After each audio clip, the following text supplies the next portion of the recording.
young Nigerians leave the country illegally in search for greener pastures. They don't just leave the country alone, they leave with money, talent, and value. And most of this never comes back to the country. Worst of all, the security implications are numerous. With me here today is two important guests. We call them youth advocates who will be looking at illegal migration among young people, the security implications. And I have with me Solomon Abraham. Solomon Abraham, you are welcome to the program. Thank you so much, Aston Peacemaker. And also have with me Umar Ibrahim Juma. You're also welcome to the program. Thank you so much. Okay, quickly, just as I say, we are looking at security implications, especially within the migration of young people. We are talking about the illegal migration of young people. And I quickly want to ask, why do you think young people are leaving the country, first of all? I think first and first, the reason why young people are currently leaving this country, because I don't think right now the country as a whole has much plan for the future generation. So they have to look outside or onward somewhere else to where they'll be able to have that kind of, or they'll be able to foresee a better future. So I think the country right now it's not really more of like in a good direction towards aligning what the youth needs. We're still having power supply problem. We're still having security problem, and this alone are things that are kind of adding to this frustration for young people, lack of job, and all these things. So these are the few things that are pushing youth to look for better opportunity outside and home. Okay, Abraham, will you also align yourself with that thought? Obviously, yes. I'm going to align myself with all of the things he has carefully listed as part of the challenges for which young people might want to migrate out of the country. Take, for instance, ordinarily in a home where, yes, the father is unable to provide for the children. What do you expect? The child begins to stretch their neck and look at the closest neighbor and probably look far ahead and see what yes they can get from outside. That is the same thing that we are facing in Nigeria. It has get to a point where yes, young people begins to feel and begins to have the notion that they can get greener pastures out there. In fact, no one even wants to even sit down to even have a second thought where maybe or not they might be able to make it here. Every young person now, I can tell you over 90% of young person feels that the system in Nigeria has failed them. There's a collapse in almost everything in that concerns Nigeria. Our educational system is under threat, our economy is under threat, and so many other things. So why do you think young people, as a young man, in fact, young people have a lot of expectations, and when the government or when possibly those concerned, the leadership of the government are unable to meet the expectations of young people, they take that expectation outside. That's why they take the risks to make sure that they can cross from Nigeria and go anywhere where yes they can find opportunities, irrespective of the dangers, irrespective of every other thing that comes with it. Okay. Umar, you have been out of this country a couple of times. Let me quickly ask you, is it truly green out there? I think you have to first of all understand that, first of all, when you get there, it's greener and it's also not greener, depending on how you came in. Let me put it like this. You know, the normal migration we normally see, like we normally hear about it, the one people follow through the illegal migration through Libya, and they find themselves through this slavery horror story or whatever. And also there's the normal due processed way which other Nigerians follow. So reaching there, Europe, you realize that if the layman, the common man that used the illegal way ends up becoming a slave there, which already shows that it's not greener there for So it's not greener there. Yeah, for it. But as for the young man that followed due process, and that is why everybody is encouraging, even the government, everybody is encouraging, all other stakeholders are encouraging you to, like, even if you want to go out there, follow the due process. Because let me tell you one thing to understand, Europe is not like Nigeria. Everybody is accounted for. Everybody, the whole you are registered to a system, everything about you, your tax and the kind of food everything is automated. So they kind of have like a system that works we don't have a system that works. So if you carry yourself as an illegal migrant, you reach there, you end up being put into slavery. You end up being, maybe you see some people like, I even had this, I was watching this program on CNN, when even the Director General NAPTIP was invited and other stakeholders, the Minister for Foreign Affairs of Italy. You know, Italy is like the main shore for illegal immigration in Europe. And there was a case of a woman there that was explaining her story. She got there illegally, then she got there illegally through another woman in Edo State. And she took her illegally. After that, she took her to is it Ukraine or Russia, on this country. And since then, the woman became vulnerable. This is what I'm looking for. Because when you reach there, if you don't follow the due process, you become vulnerable. You give yourself out to all these slave traders. All these slave traders. Which, let me tell you, I mean, even the aspect of this slave trade is a whole new aspect, because it has a different value. It has a unique value chain that people that smuggle, and by the end of the day, you realize that it would even be better you staying back in your country than even going through that illegal way. What are the chances of survival? Using the illegal. I mean, the chances. I mean, I think in 100 you can just say 1 or 2, because from my experience, I remember I met a woman there as well. She migrated to. I think she migrated to Europe. That was in 2015. Illegally or illegally through Libya. She told us like Unity has to how her and her boyfriend left Benin. They were being hunted by cultists. They migrated through Libya. They followed through the sea. You need to hear the story. And this woman was pregnant. Or I said this girl, because I think she was like 21 or something. She was pregnant for this birth. When they got to Italy, they were put in a refugee camp. That's normally the way they do it. After which, her and her boyfriend escaped. You know, Nigerians, because when you be kept in the refugee camp for months, and your whole dream of coming to Europe to start jobbing you're just there for years, impossible. We have seen even in the case of Syrians that have been here in a camp, they will just keep you in camps, that's all. So that's why everybody encourages you to follow the due process. Nobody, you go there, look for a good job, you get it. So going back to this lady, she got, they traveled for miles to Hungary. When they came home, the police also arrested them, put them back to the refugee, because the first thing they ask you over there, can I see your ID card? Police come stop you randomly. Any security. Can I see? Can you identify yourself? Can you identify yourself? Here you hardly say. But yet it's something, because you're expected to move around with your ID card. Everybody, even good grandparents have ID card. So they couldn't provide that, and sorry to cut you before you continue. Dear, when you are asked to identify yourself or to show your ID card, can you usually laugh with the policeman and say, "Officer, can I give you something for lunch?"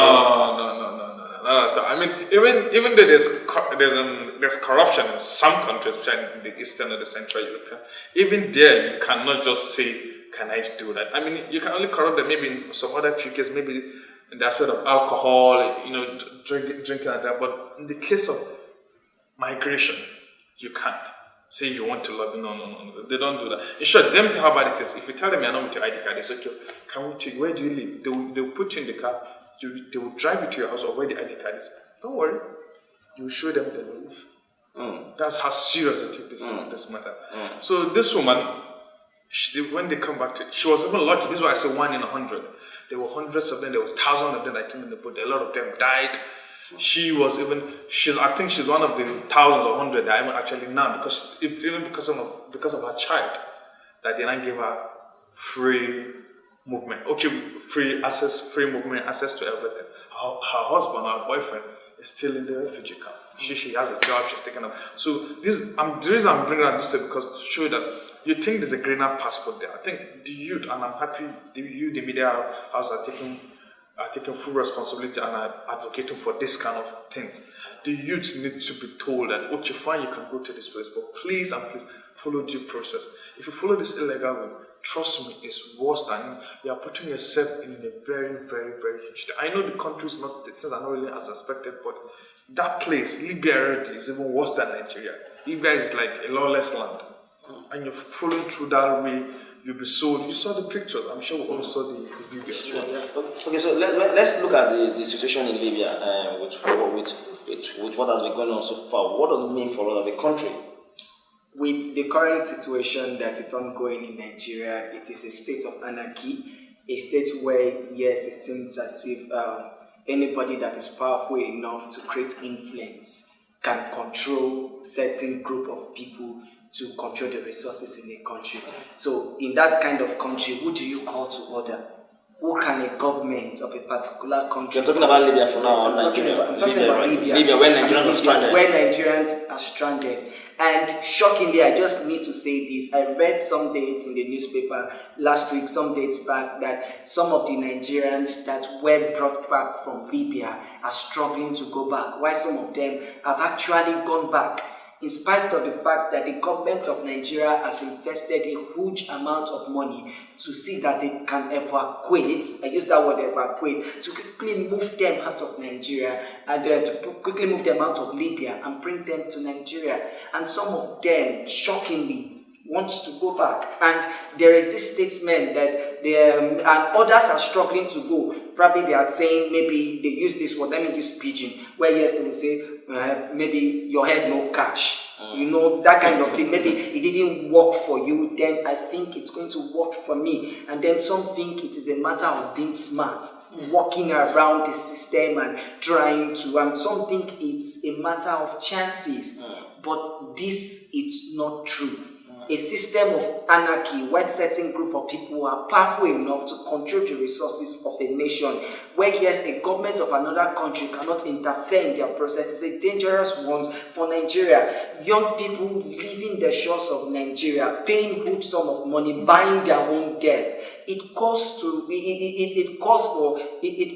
an immediate action from Nigeria to begin to look into these things. It's a good thing we are all clamoring and trying to advocate, but then let's find out a sustainable solution and ensure that we can keep young people back. I think I love that phrase. Let's find out a sustainable solution, not just the solution that have to do with bringing those people who have been deported or those who are returning back from Libya, but also what can we begin to do as a nation to ensure, to prevent young Nigerians from leaving the country. We'll talk more, and we'll talk more about these implications this have for us as a country in terms of security and order and economic wise and all. Meanwhile, let's go on a quick break, and when we are back, we shall continue the discussion.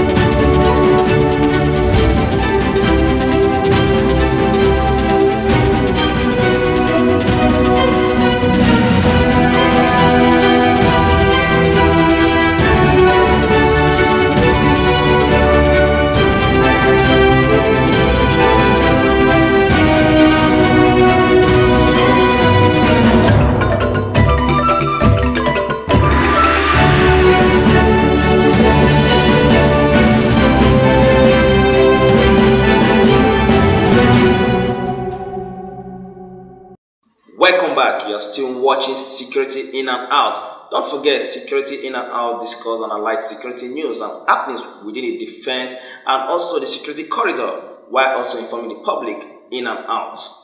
Today I have with me Omar Ibrahim and also Abraham Solomon, two young advocates. We are looking at illegal migrations among young people, security implications. Now, we were discussing earlier and we made mention about that it's time for us to start looking for sustainable solutions to this. But before we go to that, let's quickly ask ourselves, what are the security implications for us as a country? I think there are a lot of security implications. Okay. First of all, we have the economic factor. What do I mean by economic factor? We talk about the Nigeria alone is the giant of Africa, first of all. And what do we mean by giant of Africa? We have the biggest labor force. Are we still giants or? Yes, we are actually. Because what do you mean? You know, when you talk about giant, people talk about, it's about development. It's not about that. You know, when it comes to everything, you talk about money now. Now, I'm talking about as a businessman. If I want to sell right now in Nigeria, Ghana, or in South Africa, I have larger market in Nigeria than South Africa. This is what they mean by, what they mean by the giant of Africa. due to our population, Exactly. our spending power. This is really important. Nigerians spend a lot. We spend a lot. Then also, due to also the fact that we are one of the smartest people in Africa. You can't take that away. Even if you look at America, for example, the highest literate or the highest the highest literate foreigners or immigrants in Nigeria and Nigerians, especially the Yoruba people, to be precise. So this is true that forget about that. I mean, actually, even So what are the implications right now? Knowing that we're one of the smartest people on earth, yet we are losing our young people, we are losing our money, we are losing our values, we are losing our talent to illegal migrations. you said it all. The talent, number one. We shipped our talents, moved to the US, moved to Europe. All of them, they moved there to build these countries. In short, it's sad that even the so-called, no offense, the so-called US NGOs and all of them that take our talent, which we abandon, they take them abroad for scholarship. When they get there, these countries retain them. The economic factor, number one, the labor factor. Then, as you know, since we spend a lot, in Nigeria alone, imagine Nigeria have the highest number of users of telephone in the whole of Africa. We have 93 million. The second is Egypt with 22 million. Look at the gap. Imagine we are living and moving back to. See, don't get me wrong. Migration is not something that is bad. Yeah, but we're talking about the illegal migration. The illegal one. Migration is not something that is bad. But because we are looking at the hardship, the inhuman treatment that most Nigerians are going through just to ensure they get to a place that is so referred to as greener pasture. So that's what we are looking at. Don't forget, there's also hardship here in Nigeria. That's one thing people don't also discuss. So why have you not gone? Why have I not gone? Because I'm quite educated enough to know that it's not the right thing to do. It's not the right thing to do. It's as simple as that. We are not Syria, we are not in Libya that currently we're in that kind of situation where it's okay. Or like you said, like my colleague here said, anarchy, the state of anarchy. We are a sovereign government. We're working. I know it will take time. And our governments, they are doing their best. Yes, they're doing their best. So I think basically, if you have to understand, Nigerians need to be patient and they need to. I mean, look at for the past 19 years, we not just complain. Okay, the government is not doing, but look at the number of great people that have grown up, great youth. I know of some people like Omar Jackson and Dabola, I'm sure, that came out from that shadow, that underground. Everybody's crying for, but they took it as an advantage, and that's what I demand from Nigerians. Yes, of course. Okay, quickly from Abraham, what are the security implications with the inhuman treatment young Nigerians are passing through in the bid to escape to a greener pasture? Well, how can we grow as a country when most of our best brains are being invested in foreign lands? How do we ensure a proactive developmental systems that provides opportunity for young people when, yes, they are being colonized, maybe with their own way unduly, or maybe without their own way in a foreign state? Research is no longer a thing of interest in Nigeria because young people find the system much more enjoyable in a foreign state than they do in Nigeria. Our educational system is gradually dying. Are we blind or deaf to the fact that the government currently is trying to declare a state of emergency in our educational systems? These are security challenges. These are people that we could use and put them in variable position to be able to provide the needed stimulants that can get us towards development. Are we not aware about the fallen state of our economic situation? Nigeria has the biggest market with 93 million consumers and users. Just think about that. Anything sells in Nigeria. We could create the market. If a young person can have the money, people can have 600,000, 500,000 to cross to Europe and buy their birth. that money can be used as an investment in a country to create opportunity for other young people. With 300,000, you can open a market and employ other people. These are all security implications where, yes, Europe harvest our best brain, colonize them by giving them Greek gifts and coloring the opportunities and making them blind to the fact that they could have made it better in Nigeria. Our footballers are leaving the countries. Our researchers and scientists are leaving the countries. Our doctors and nurses are all running away. Even our soldiers, they want to all run away when they see that Americans have the best opportunity. I will not be surprised if, yes, American begins to invest our analysts, our security analysts, our security experts, our best lieutenants, our best captain, and then they take them out of the shores of this country. Do we not have them already in foreign countries where, yes, they are doing well? I think we need to sit down and then we need to think of a proactive solution to ensuring that we can keep these guys here. And then for the good of this country and for the good of Africa and the world, we can ensure development together. That's my take. Okay, that is a beautiful one. And also, what's in terms of our border patrol, in terms of our territorial integrity, in terms of our defense, there are people so responsibilities to protect our borders and all. So, don't you think the continuous illegal migration from a particular zone of this country to Libya, don't you think it shows the lapses within that particular group of people or government officials who have been paid to do such jobs? I think first and first, everybody must take responsibility. The government, first of all, have to take responsibility. Like the main responsibility, all the government agencies, from the Nigerian Immigration Service to the Customs Service, which are the immigration service, which this aspect falls directly on them. But we also know that immigration services too, they'll be trying their best, because there are people that have been arrested in our airports and all. Yes. But we talk about those who go through illegal routes, to leave the country, which I think is protected by customs and all. Yes, let me tell you, like I told you earlier, this thing is a value chain, it's a business, it's a value chain. It has like a whole value chain. So from Nigeria down to Italy. So I think what the government need to do, I think it has to be a collective. We have to come collectively to solve it. From the Nigerian government, the Libyan government, that's if they have one, the Italian government and the European Union, they have to come collectively to tackle this. Nigeria alone cannot tackle it. That's one thing for sure. So I know our security experts are trying their best, but this is beyond Nigeria alone. This is one thing I'm sure. Okay. And also, okay. But it's not really beyond Nigeria. The problem that we have in Nigeria, it's just having round individuals in square holes.